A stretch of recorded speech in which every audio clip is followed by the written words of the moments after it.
جی ناظرین السلام علیکم، ہم پھر آپ کے ساتھ ہیں اور آپ ہیں اس وقت انوار رمضان میں K21 پہ یہ نشریات آپ کے لیے لے کر آئی گئی ہے اور میں زیبا شہناز آپ کے ساتھ ہوں انوار رمضان کے ساتھ۔ جی جناب، ہمارے ساتھ بہت اہم شخصیات ہیں۔ علامہ صاحب سے ابھی ایک بریک میں گفتگو ہو رہی تھی، میں نے کہا چلیں اس کا سوال ہی کر لیں۔ علامہ صاحب کا نام لیتے ہوئے میں تھوڑا سا گھبراتی ہوں، ایک دفعہ میں نے غلطی کر دی ہے مجھے پتہ ہے، اور پٹھان کہتے ہیں نور غلطی گنجائش نشتہ، تو میں علامہ اعجاز احمد محسنی صاحب سے پوچھوں گی کہ آپ یہ بتائیں علامہ کہ ایک آدمی اگر روزہ رکھ لیتا ہے، سحری کر لی اس نے، ٹھیک ہے، اس کے بعد وہ سو گیا اور پھر وہ جہاں روزہ کھلتا ہے وہاں جا کے اٹھا، تو کیا اس کا روزہ چل جائے گا؟ فقہ جعفریہ کے مطابق تو روزہ صحیح ہے، اگرچہ کہ اس نے نماز قضا کی اور نماز قضا کرنا ایک کبیرہ گناہ ہے، لیکن روزہ درست مانا جائے گا، کفارہ نہیں لگے گا، روزہ ٹھیک ہے اس کا۔ آپ کیا فرماتے ہیں علامہ صاحب؟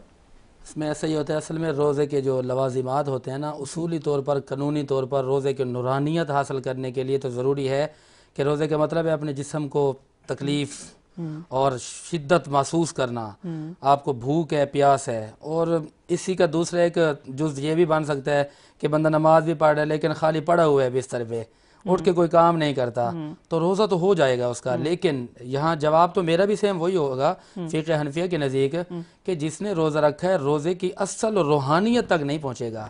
روزے کی اصل روحانیت تو یہ ہے کہ نماز بھی وقت پر پڑھے اور قرآن کی تلاوت بھی کرتا رہے اور توبہ استغفار بھی کرتا رہے، یہ تو روزے کی مکمل روحانیت اور نورانیت ملے گی۔ اور اگر کوئی بندہ نہیں کر سکا تو بظاہر حالانکہ اس نے کام غلط کیا ہے لیکن روزہ اس کا جو اس نے رکھا ہے ہو جائے گا، لیکن وہ نورانیت جو ہے وہ اس کو نہیں ملے گی، وہ فضیلت اس کو نہیں ملے گی جو فضیلت احادیث کے اندر بیان کی ہے۔ مجھے یہاں پر وہی حدیث پاک کی یاد آ رہی ہے، میں چاہتا ہوں کہ بیان کر دوں۔ رسول اکرم صلی اللہ تعالی علیہ وسلم کی ایک حدیث پاک ہے، یہ رمضان کا مہینہ ایک ایسا مہینہ ہے کہ اس کے اندر تو آپ عبادت عمل تھوڑا کرتے ہیں لیکن ثواب زیادہ ملتا ہے۔ تو میں یہاں پر یہی مشورہ دوں گا جتنے بھی روزہ رکھنے والے لوگ ہیں، اگر نادانی میں یا بھول کر کبھی ایسا ہو گیا کہ بندے نے سحری کی اور سو گیا، پورا دن سوتا گیا، روزہ تو مانا جائے گا، لیکن بات یہ ہے کہ رسول اللہ کی جو حدیث پاک ہے، حضور فرماتے ہیں قال رسول اللہ یقول اللہ کل عمل ابن آدم لہ الا الصیام فَإِنَّهُ لِي وَأَنَا أَجْزِي بِهِ۔ یہ حدیث پاک جو ہے حدیث قدسی کے نام سے جانی جاتی ہے۔ یہ حدیث پاک بخاری شریف سیاست کی سب سے بڑی کتاب ہے، اس کی جلد نمبر 2 صفحہ نمبر 673، اور انٹرنیشنل جو حدیث نمبر ہے وہ ہے 1805۔ میں جو انٹرنیشنل کہتا ہوں اس کا مطلب یہ گوگل پہ جائیں اور کتاب کا نام لکھیں، یہ حدیث نمبر لکھیں، یہ حدیث سامنے آ جائے گی۔ اور یہی حدیث پاک کتاب کا نام ہے مسلم شریف، اس کی جلد نمبر 2 کتاب الصیام صفحہ نمبر 673 ہے، حدیث نمبر 1151 ہے۔ اور یہی حدیث پاک سنن النسائی کتاب کا نام ہے، اس کی جلد 4 صفحہ 163 اور حدیث نمبر 2216 ہے، یہ بھی انٹرنیشنل حوالہ ہے۔ اور اسی طرح سنن کبریٰ حدیث کی کتاب کا نام ہے، اس کی جلد 2 صفحہ 90 حدیث نمبر ہے 2525، اور یہ مسند بازار جلد 3 صفحہ 129 حدیث نمبر 815 بھی ہے، مسند احمد بن حنبل کے اندر بھی ہے۔ تو حدیث کا جو مفہوم و ترجمہ ہے وہ یہ ہے کہ رسول اللہ فرماتے ہیں کہ اللہ رب العالمین نے فرمایا کہ آدم علیہ السلام کی اولاد کا ہر عمل اس کے لیے ہے الا الصیام، مگر روزہ۔ فرمایا روزہ جو ہے نا ہر عمل کی جزا بیان کر دی گئی ہے، لیکن روزہ میرے لیے ہے اور اس کی جزا میں خود اللہ رب العالمین ہوں۔ یعنی کہ روزے کی جہاں فضیلت اتنی بیان کی گئی ہے تو بندے کو چاہیے کہ کوتاہی نہ کرے، جہاں اتنی اہمیت بیان کی گئی ہے بندے کو چاہیے کہ اس کو نورانیت تک پہنچے۔ علامہ صاحب آپ یہ بتائیں کہ آج پہلا دن، پہلا روزہ، ہمیں اپنے بچوں کو آج کے دن کیا سمجھانا چاہیے؟ دیکھیں بچے یا تو بالغ ہیں یا تو نابالغ ہیں، دونوں کا بتائیے۔ جی اسی پہ آ رہا ہوں۔ اگر تو بلوغت پہ آ چکے ہیں، بالغ ہو چکے ہیں، تو ان کو اس بات کی ترغیب دینی ہے کہ کوئی ایک بھی روزہ نہ چھوٹے اور لازماً وہ سارے روزے رکھیں۔ بعض پیرنٹس ہوتے ہیں وہ یہ کہتے ہیں کہ بیٹا آج گرمی لگ رہی ہے، چلو کوئی بات نہیں، آج تھکے ہوئے ہو، کالج سے دیر سے آئے، کوئی بات نہیں، روزہ توڑ دو۔ اور اس کو تھوڑا سا ہلکا کرنے کے لیے وہ کہتے ہیں روزہ کھول لو۔ یہ بتا دوں میں آپ کو، فقہ میں روزہ کھول لو اور توڑ دو کوئی نہیں ہوتا، وہ توڑ دو ہی ہوتا ہے۔ وہ روزہ کھول لیا یا توڑ دیا، وہ توڑ ہی دیا، ٹھیک ہے، اور کفارہ بھی لگے گا۔ تو جو بالغ ہے جان بوجھ کر اپنا روزہ توڑے گا، بالغ فرد جان بوجھ کر اپنا روزہ توڑے گا تو کفارہ دینا پڑے گا۔ لہٰذا پیرنٹس وہ چاہے بچہ نیا نیا بالغ ہوا ہے ابھی اس کے لیے زیادہ مشکل ہوگا کہ 30 روزے رکھنا یا 29 روزے رکھنا، اس کو پہلے ہی تقویت دے دیں. خاص طور پہ لڑکیوں کو پہلے ہی تقویت دے دیں کہ بیٹا آپ نے جو ہے وہ روزہ رکھنا ہے. ٹھیک ہے، اس سے کام پھر آپ نہ لیں، کچن کے کام وغیرہ آپ اس سے تھوڑا اس کو ریسٹ دیں، کیونکہ دیکھیں روزہ واجب ہے. کچن کے کام آپ اس کو کھڑا رہ کر اس کو کام کروائیں ساتھ میں کہ نہیں بیٹا. یا عام طور پہ ساسیں ہوتی ہیں وہ اپنی بہوؤں کو کچن میں پورا وقت کھڑا رہ کر وہ بیچاری وہ کام کرے گی. وہ روزہ فوقیت واجب کو ہے، فوقیت فرض کو ہے، اس کے بعد کچھ رہ جائے تو. اور جو نابالغ بچے ہیں ان کو تقویت اور تشویق دلائی جائے، شوق پیدا کیا جائے کہ دیکھو ہم سب روزہ رکھ رہے ہیں، آپ نے بھی کوشش کرنی ہے، نماز پڑھنی ہے، روزہ رکھنا ہے، ابو کے ساتھ مسجد جانا ہے، کچھ اچھے کاموں کی ترغیب دلانی ہے اور اس پر کچھ انعام دینا ہے، کچھ چھوٹا موٹا کچھ انعام. دیکھیں ایک ریوارڈ تو اللہ دے گا. بچوں کو یہ نہیں سکھائیں آپ کہ بیٹا جو بھی آپ نے روزہ رکھا نا اللہ آپ کو اس کے بدلے جنت دے گا. وہ دے گا جنت، لیکن ابھی آپ کیا دے رہے ہیں اس کو.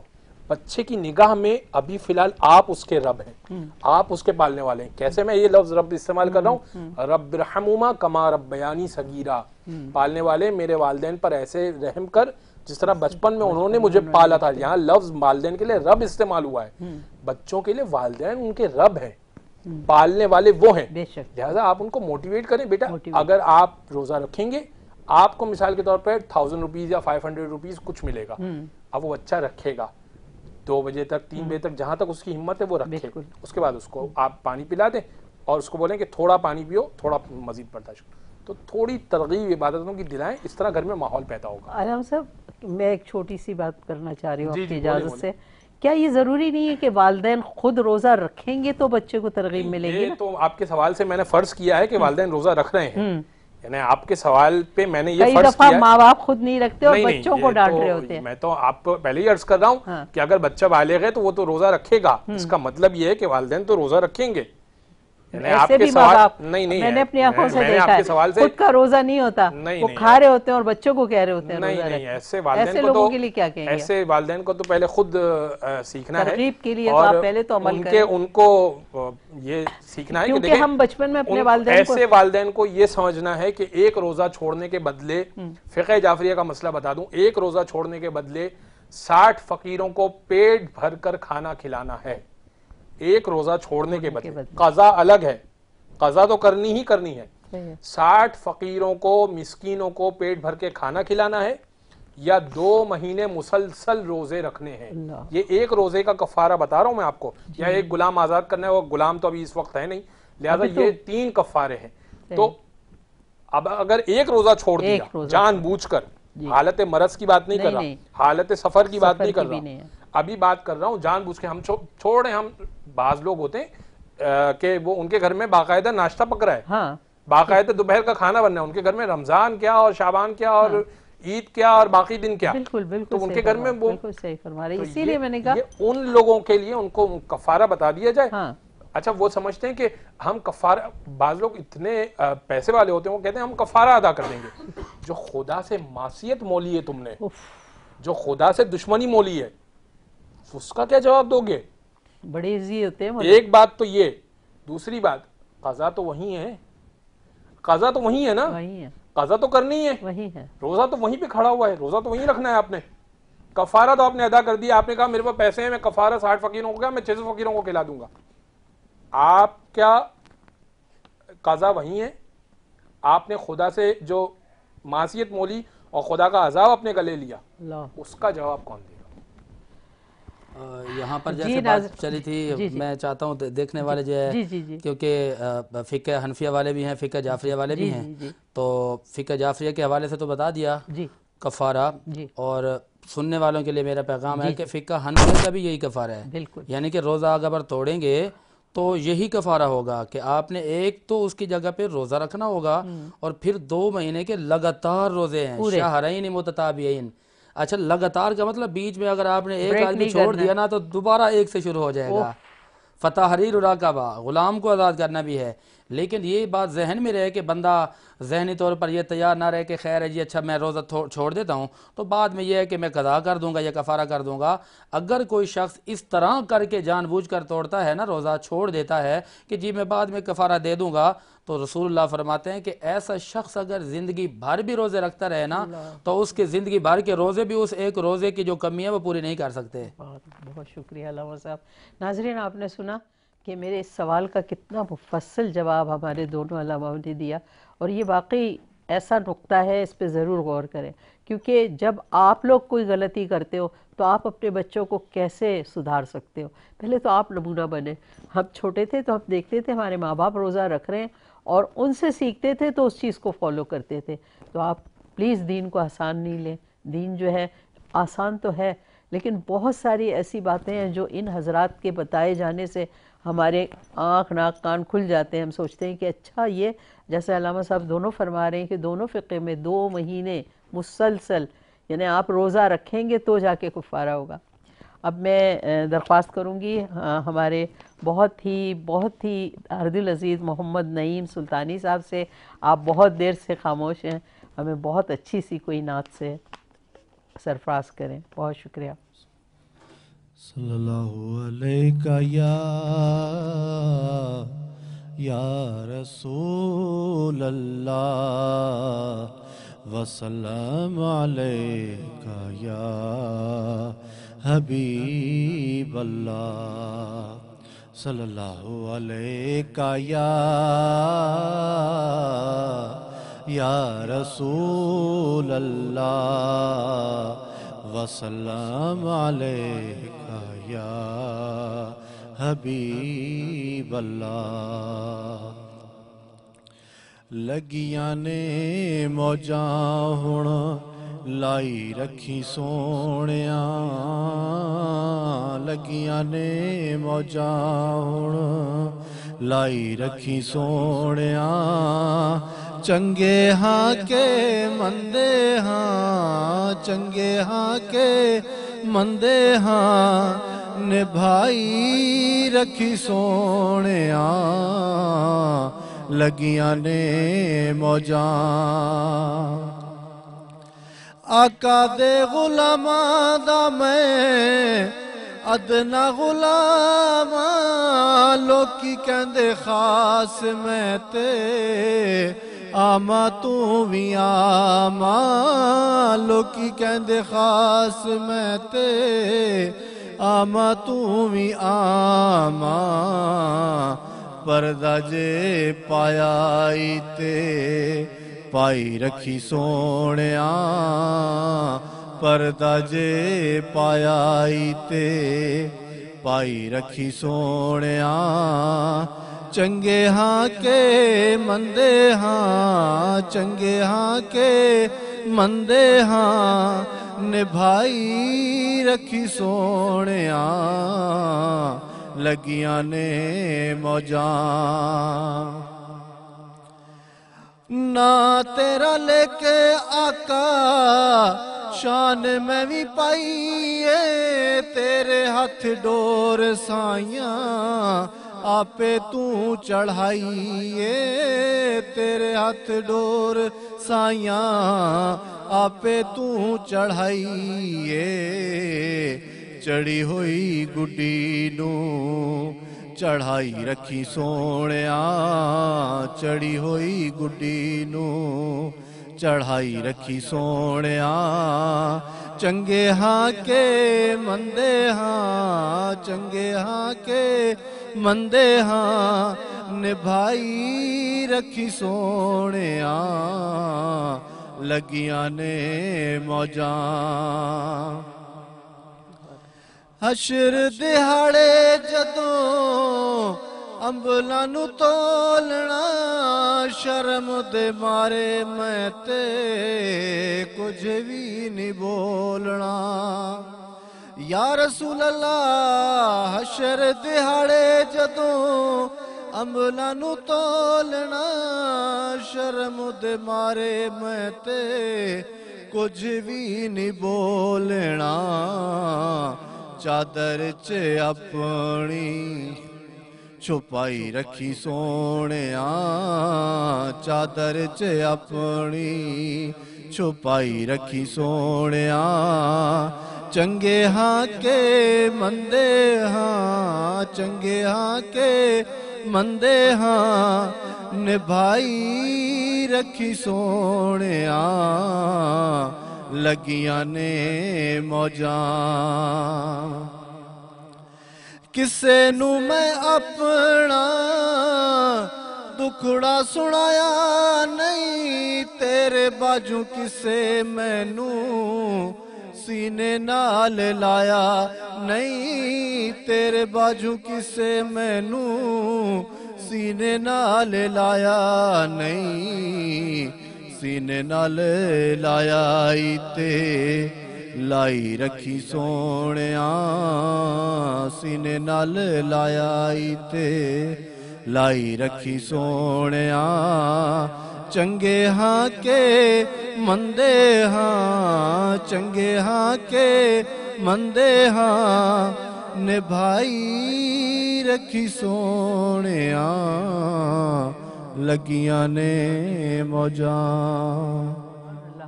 محمد نعیم سلطانی صاحب سبحان اللہ، اتنے دل سے آپ نے سارے لفظ ادا کیے کہ ہمارے دل تڑپ گئے۔